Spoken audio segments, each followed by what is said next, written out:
Alright, so for my video project, I decided to do a little bit of a skit. So I just wanted to explain the premise for it before I just threw you in, because it might be a little bit confusing. But basically, it's two people, 1776. One is a man, one is a woman, and both are played by me. But I will be in costume, so hopefully you will be able to tell the difference. And yeah, so enjoy. Hey, did you read Thomas Paine's Common Sense? No, I can't read. Oh, right. Well, it's the talk of the town right now. Everybody is going crazy. Apparently, he bashed the monarchy and everybody who supports compromising with them.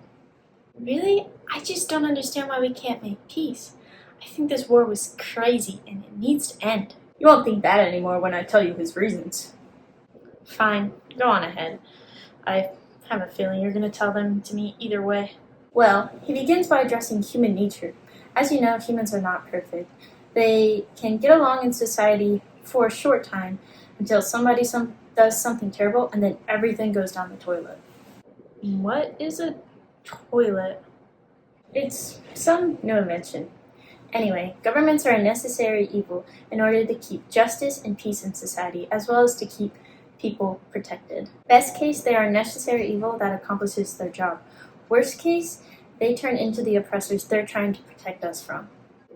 But has our government not done a good job at shielding us and protecting us from our enemies? What enemies? What enemies do we have that are not theirs? Think about it. Britain is in war with France and Spain. We have no quarrel with them. If it weren't for the fact that we were associated with Britain, we wouldn't be at war with them at all.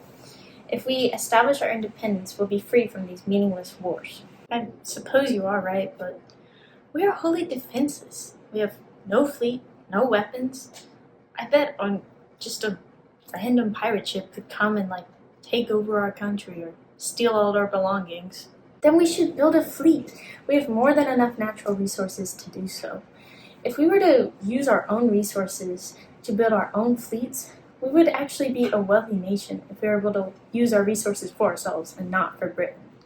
In fact, Denmark, who is known for building ships, has to import all their materials, and we don't have to import ours. Besides, Britain is way too far away to protect us. There's no way they're ever going to leave their ships in our harbors to protect us from pirates. But even if pirates do come, they're not going to be able to get the ships in time to actually protect us. So we're already basically left unprotected.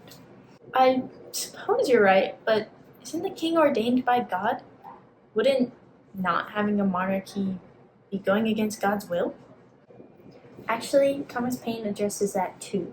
You see, in the Old Testament, it tells the story of how the Israelites wanted a king so that they could be like other nations, even though the whole point of the Israelites is that they're not like the other pagan nations. But they end up begging Gideon to be their king and that his descendants and their descendants would be their king as well.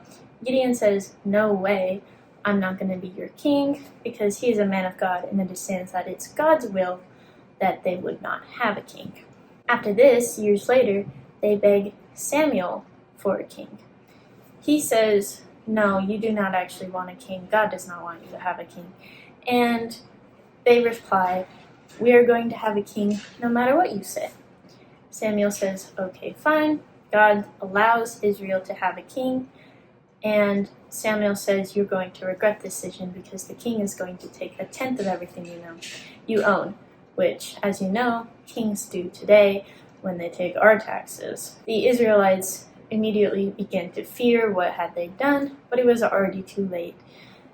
They were given a king, but as you can see, it was never God's will, or God never wanted them to have a king, and would have much preferred if they didn't. So this whole divine ordinance thing is just something made up by monarchs to make it so that they can continue having further power. Okay, but Britain is not solely a monarchy.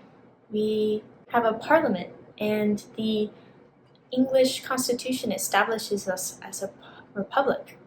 Yes, but the king has final say in everything.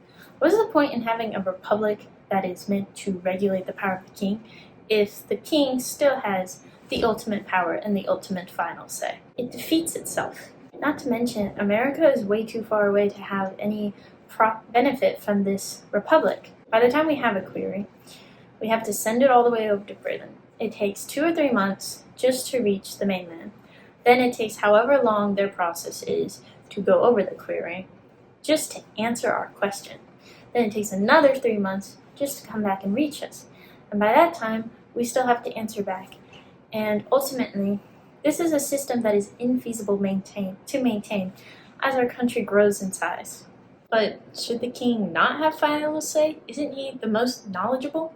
On the contrary, the king is least knowledgeable of the affairs of the common people. He, in being king, is so removed from common everyday life that he couldn't possibly have enough understanding to make a knowledgeable decision on anything. He's supposed to have the most knowledge, but he is actually probably the least knowledgeable one in society.